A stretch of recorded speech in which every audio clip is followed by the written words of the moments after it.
সেদিন অনেক দিন পর পান্তা খেলাম। আমি পান্তা খুব একটা খাই না আর অতটা পছন্দও করি না, কিন্তু যদি অনেক কিছু দিয়ে পরিপাটি করে নেওয়া যায় তাহলে কিন্তু ভালোই লাগে খেতে। So hi everyone, welcome back to my another new mini blog. সকালবেলা পান্তা খেয়ে তারপর মা আম কেটে দিয়েছিল, আম খেলাম। এরপর একটু রেডি হয়ে নিয়েছিলাম বেরোবো জন্যে। অ্যাকচুয়ালি মার আমার একটু কাজ ছিল, আর আমি যেহেতু বাড়িতেই আছি তাই ভাবলাম যে একবারে কাজগুলো সেরেই নিই। এরপর মার আমি বেরিয়ে গেলাম। আর বাইরে তো সেদিন বীভৎস রোদ ছিল, তবে আকাশটা কিন্তু খুব সুন্দর লাগছিল দেখতে, এত ভাল লাগছিল। ঠিক যেরকম দুর্গাপুজোর আগে আকাশটা হয় একদম ওরকম লাগছে। আর আকাশটা দেখেই মনে হচ্ছিল যে পুজো তো চলেই তো আমরা যেই কাজের জন্য বেরিয়েছি সেই কাজগুলো মোটামুটি তাড়াতাড়ি কমপ্লিট হয়ে গেছে।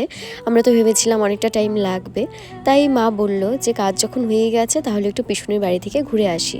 আর পিসুমণি বাড়ির কাছাকাছিও ছিলাম আমরা, তাই ভাবলাম যে ঘুরেই আসা যাক। আর বাড়িতে তো সেরকম কোনো কাজ নেই, মায়েরও সেদিন তাড়াতাড়ি রান্নাবান্না সবই হয়ে গেছিলো। আর পিসুমণি তো জানতও না যে আমরা যাচ্ছি। তো যাই হোক, এরপর পিসুমণির ওখানে গিয়ে অনেকক্ষণ বসলাম, গল্প করলাম। এরপর আমরা বাড়ির জন্য বের হব। তার আগে পিসুমণির বাগানটা একটু ঘুরছিলাম। এত সুন্দর সুন্দর গাছ লাগিয়েছে, অনেক ধরনের গাছ ছিল।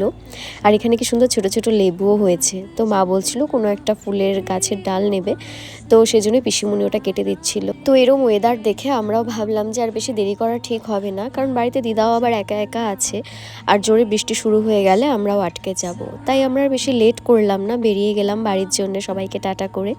আর ততক্ষণে ভাইও বাড়িতে এসেছিল। তবে একদিকে ওয়েদারটা করাতে ভীষণ ভাল লাগছিল, কারণ এত রোদ দিয়েছিল, তারপরে তো এই ওয়েদারটার একটু দরকার ছিল। এরপর যখন আমরা বাড়ি থেকে রওনা দিলাম, আধা রাস্তা যেতে না যেতেই মুষলধারে বৃষ্টি শুরু হয়ে গেল। তো যাই হোক, আমরা কোনো রকমে বাড়িতে চলে আসি।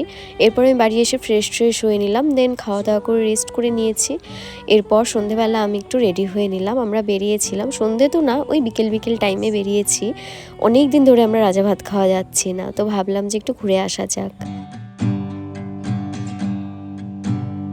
কতদিন পর যে জঙ্গলের রাস্তায় আসলাম, আর এদিকটাতে আসলে না সত্যি মনটা একদম শান্ত হয়ে যায়।